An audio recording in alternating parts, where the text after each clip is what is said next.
I hope for everyone's sake that we never see another housing market like shock, right? I hope that's the case. But when I listen to a lot of real estate people in the industry making money off of people purchasing, there's no way that the housing market in Nashville can go down. That is terrifying for me to hear. Yeah. And I'm like, okay, where's the analysis? Now, a lot of these guys, they do have proof. And I'm not saying, like, I'm not painting a picture of anything right now. Right. There is no advice or prediction or analysis giving to the real estate market in Nashville. None of that here. Right. What I'm using this as an example to just say, when I hear things like there's no way that this can, whatever, I'm terrified. Maybe right? it's time to pump the brakes and check yourself. Yeah. And so, because I don't want to be the last victim of that greater fool theory. Right. I don't want to be stuck with something that is priced out to the max, and all of a sudden we have time to do some analysis to realize, hey, this is actually completely worthless, and I'm the fool. Right. I am the greatest fool.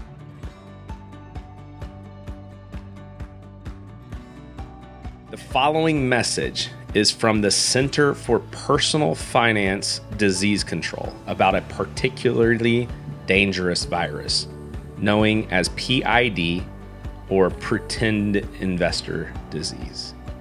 Gotta watch out. Guys, what we're talking about here today, what we're presenting is this notion that, and we've really kind of been hitting it for the past couple weeks.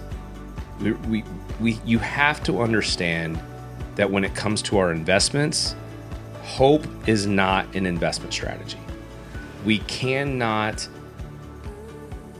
do well. We cannot like ride a forever kind of wealth growing strategy that is solely based on hope and clickbait and the neighbor's comments or, you know, grandparents' comments or the next big thing. It's not sustainable, and it leads to disasters.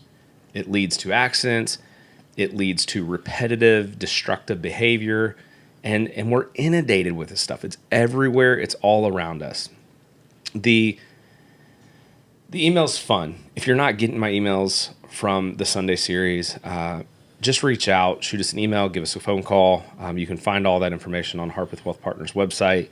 But really, at the end of the day, what we're driving home is this kind of like theory when it comes to investments that is, it's called the greater fool theory. Greater fool theory is pretty much what it sounds like, is we're making an investment decision based on the fact that we think that there's somebody else that we could trick into buying into our own investment or buying our investment from us at a greater price with no underlying like value or intrinsic value to the investment that we have. Like the most common, the thing that comes up to my mind first is like a Ponzi scheme. Yeah. Or a multi-level marketing. Like you go to your friend's house and you're like, hey, yeah, this is kind of cool stuff, a little on the expensive side, but I'll buy a kitchen utensil, or I'll buy a candle, or I'll buy this. But then by the end, they're like, hey, you could sell this stuff too, and you could make money, and you could get all these products for great prices, but you just need to buy this big order and become a rep, right? And you're like, right. In your mind, you're like, you know what? Like, if we're being candid, like hey, I think I know enough people that would buy this from me, yeah, that I could sell it to. And, right. and you know what? Like, they are good products. They are like really good, you know, kitchen utensils. Or these candles do smell really good. Or this makeup is great. You know, there's nothing wrong. Like, I don't think people are trying to always be like evil. Right. But at the end of the day, you're relying on people to think like you that you could make a little more money off of. Right. And if you're making that decision based off of hope, you're just hopeful to find people that have more hope than you do, that are more, you know, manipulative or able to be manipulated. That's not a good strategy for the long term, right? Right. What's your thoughts? Well, a couple things come to mind. I mean, we hear, excuse me, a lot of times here in, you know, especially Franklin, Tennessee, Nashville, Tennessee, real estate has gone crazy over the last couple of years. And we were talking about this a little bit before the show, but we both, our spidey senses kind of start to tingle whenever people, and this is not just for real estate, but for really a lot of different things. I'm sure if you pay attention, you'll hear this in all different kinds of walks of life in society. But, people buy real estate here in Nashville going, the amount of people moving here, there's no way that your house doesn't increase in value. And there's 100 different examples of hearing those phrases, crypto just a year ago. There's no way crypto in 6 months, Ethereum's going to be huge or Bitcoin's going to be huge. We've heard those things in all different takes of society. And I think where we get uncomfortable is the assumption that something that's always happened is going to keep happening, or there's no way that we can lose, like just straight on forward through it. Yeah. I mean, it's funny to go back and you think of like the real estate in 2008, like there's no way, right? There's no way anything could go wrong. Tech in 2000, there's no way. If you buy anything like web-based, you're going to make millions. Right. Right. And you could, like, this goes all the way back. Like, this is a part of our history, like tulip mania. Yeah. And the Dutch, right? Like this is real stuff that's ingrained in our like human DNA. Yeah. We are allured to trends, and when that trend starts to pick up steam, man, like the catchy hashtag phrase, right? FOMO. Right. Like, I can't miss out on this opportunity, because if I do, everyone else is going to be ahead of me. Right. That's problematic so like, what do? We say, you know what? I got hope in this. Yeah. And if nothing else, all I got to do is figure out somebody who has more hope in this and needs it more, and I can sell it to them, even though it's worthless. Right. Like, even sometimes we know it's worthless, right? We'll make decisions on the fact that, like, I can sell this product to someone else. The problem with the greater fool theory, the problem with this kind of behavior is eventually there is the last person, right, that is willing to pay the price that is higher than the price you paid, or in fact, you were the last person, and nobody else is showing up to buy it. So you have to come down in your price, or people find out the truth that what you have in your hand is really, really worthless. Yeah. And we've seen that kind of stuff before.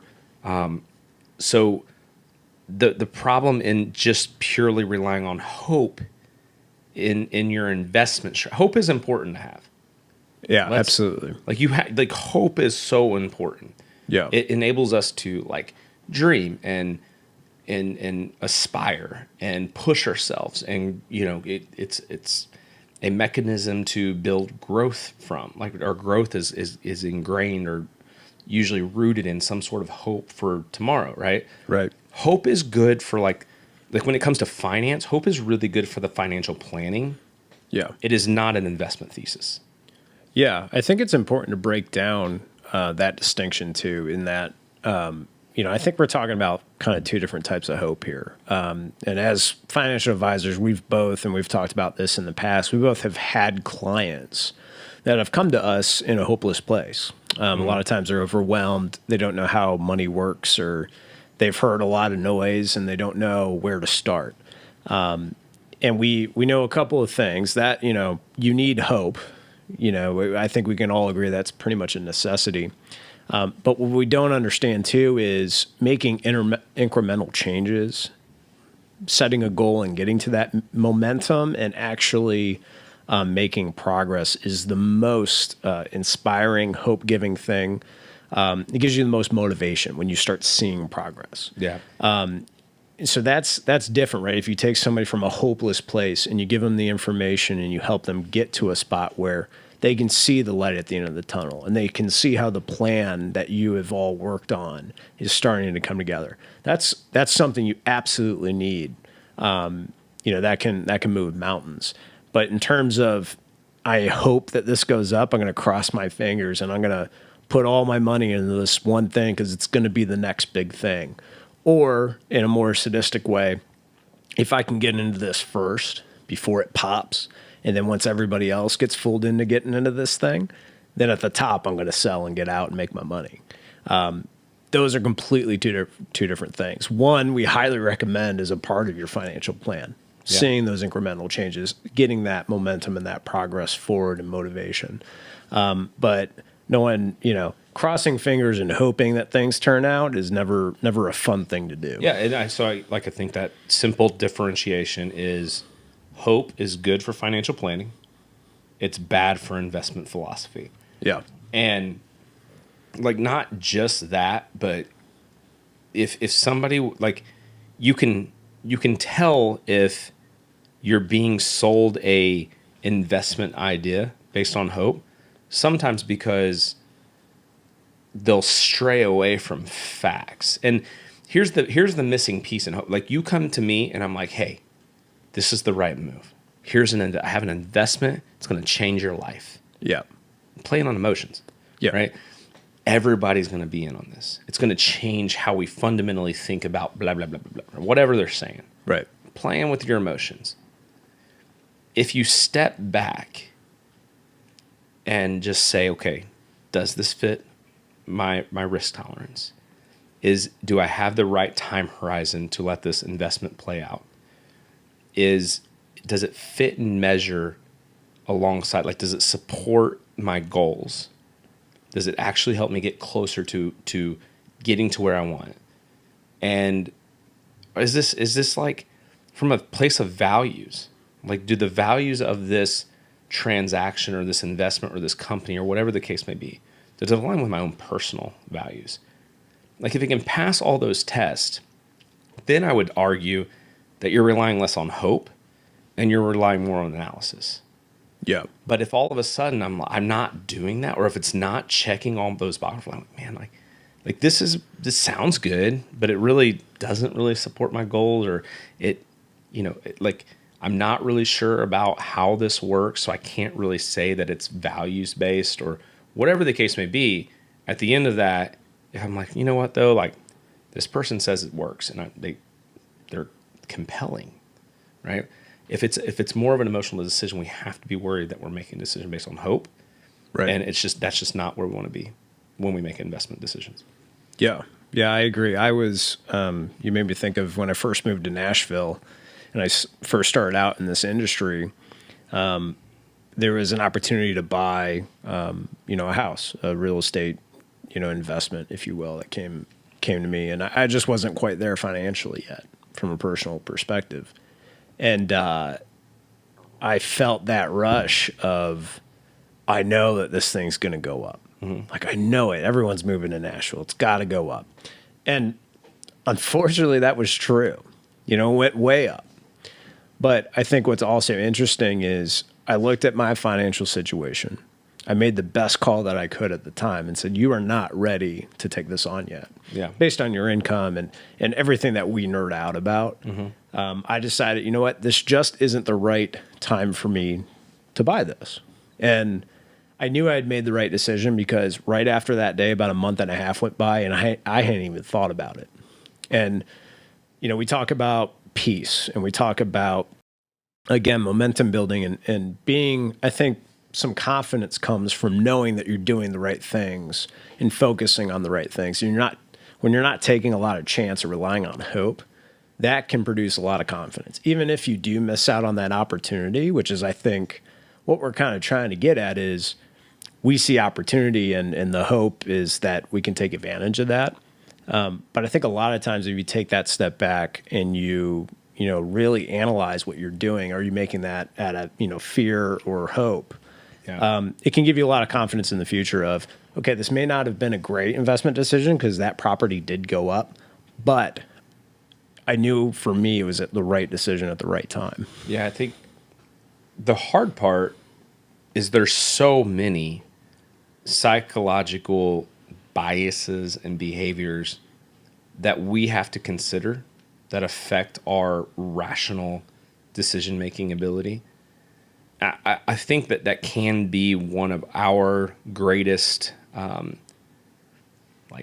gifts or tools to provide to our clients. Right. Is we can think about their money differently than they can think about their money. Because a lot of times when I'm having a conversation with a client, it's not every time that I make a recommendation. They're like, oh, I've never thought about that.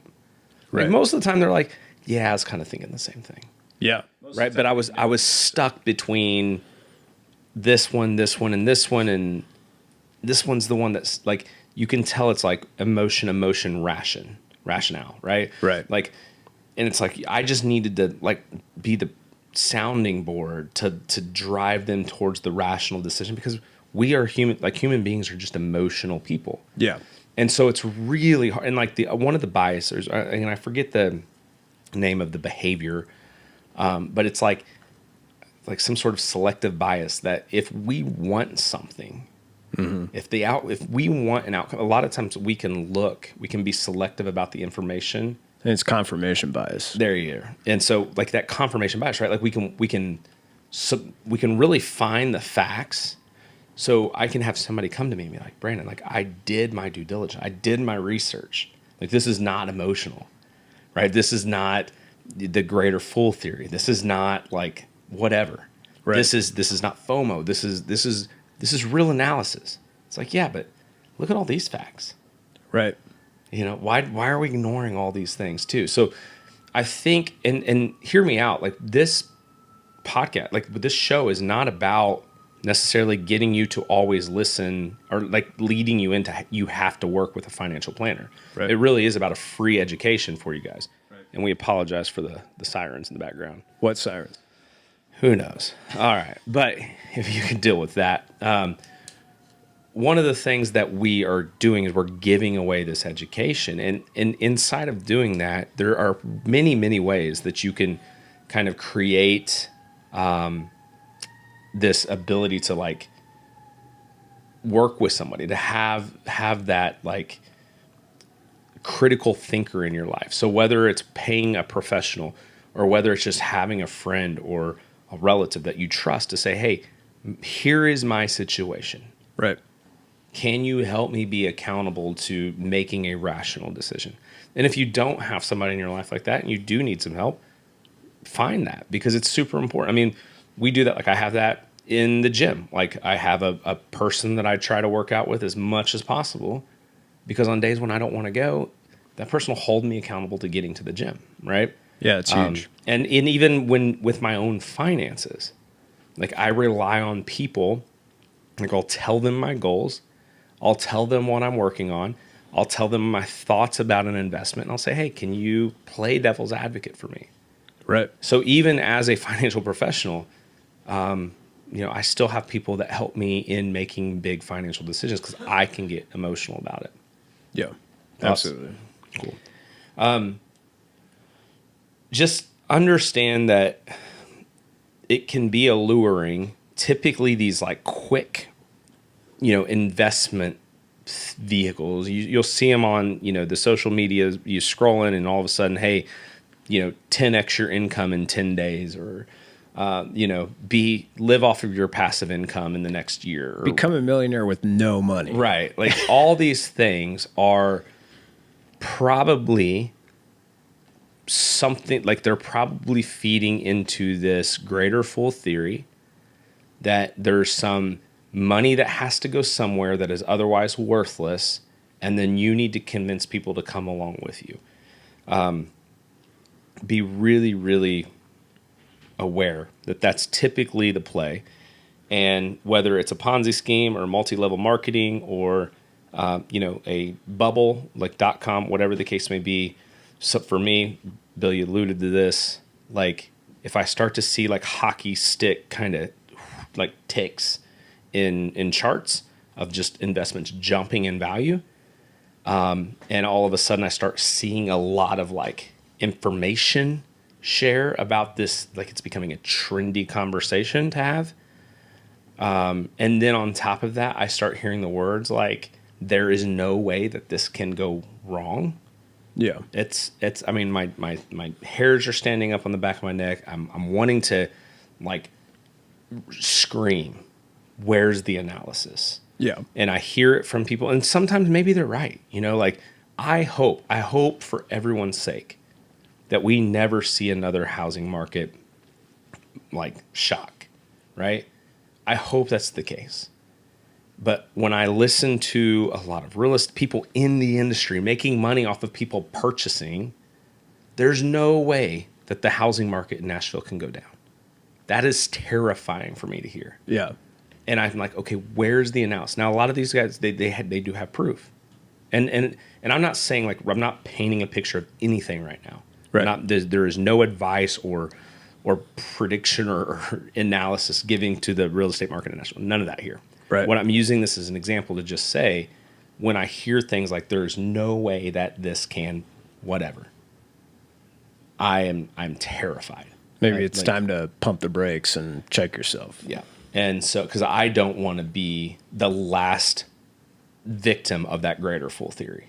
Right. I don't want to be stuck with something that is priced out to the max, and all of a sudden we have time to do some analysis to realize, hey, this is actually completely worthless, and I'm the fool. Right. I am the greatest fool. You know. Yeah. So GameStop, great example. that's huge. This doesn't always have to be like some huge thing either. It can be rather simple. A lot of times, like I always say, follow the money. Right. You know, if even if a client or prospective client comes and sits across from me, like I'm telling them, and like I'm saying, like, maybe you haven't asked me, or maybe you have, like, I want you to understand how money gets into my pocket from yours. Sure. Like, I need you to understand this. Yeah. Because I need to eliminate any kind of like conflict of interest here to make sure you're making a decision that is best for you. If somebody shows up selling you something, if somebody comes into, who knows, like, you know, whether it's to your doorstep or calls you on the phone or you get an email, even if there's an investment product, a financial tool, or anything really, it could be even a vacuum, right? Like, how do you make money off of this transaction? Because if I can understand that, I might be able to like see, like, get a better gauge of what's really occurring here. I mean, so at the end of the day, how do you avoid the greater fool theory? How do you avoid being a victim or becoming the greatest fool? And it's the same thing we've been saying for the past few weeks. We're really driving home this idea. We've been in a year and a half now of volatile markets. People are tired of it. Like, if you look at any like boxer come the 7th or 8th round, they're just like, I'm over it. Like, I don't want to be punched in the face anymore. Yeah. I don't want to be punched in the kidneys anymore. Like, I'm just kind of worn down, Right. ready for this to be over. To the point where sometimes people quit, right? Boxers will tap out. And when that kind of stuff happens, that is sometimes mistakes that are incredibly hard to overcome.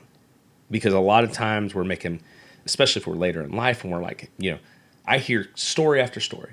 My parents or I lost everything in 2008. Right. Why? How? How did you lose everything? What did you do? What was the transaction or action? Did you sell out of fear? Mm-hmm. You know, did you stick to your plan? Because if you stuck to your plan and you had somebody that was helping you, or you were like staying educated on the whole process and the greater vision of where things were going, you would have had a setback, but you shouldn't have had lost everything. Right. Right? And if you did, maybe we could find a place of fear or greed superimposing itself on your life, right? Maybe before 2008, you were being really greedy with a lot of decisions you were making. Maybe in 2009, you were making a lot of decisions based on fear. Right. Maybe both. Or maybe you were working with somebody who was a professional, air quotes, and that professional was actually being greedy or making decisions based out of fear.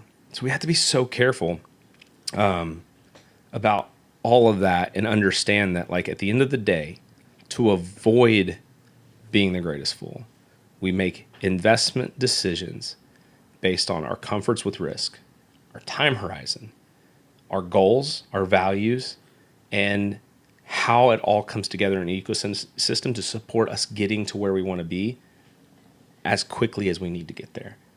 And as long as that stays the foundation of our analysis, we're putting ourselves in the best place to be successful.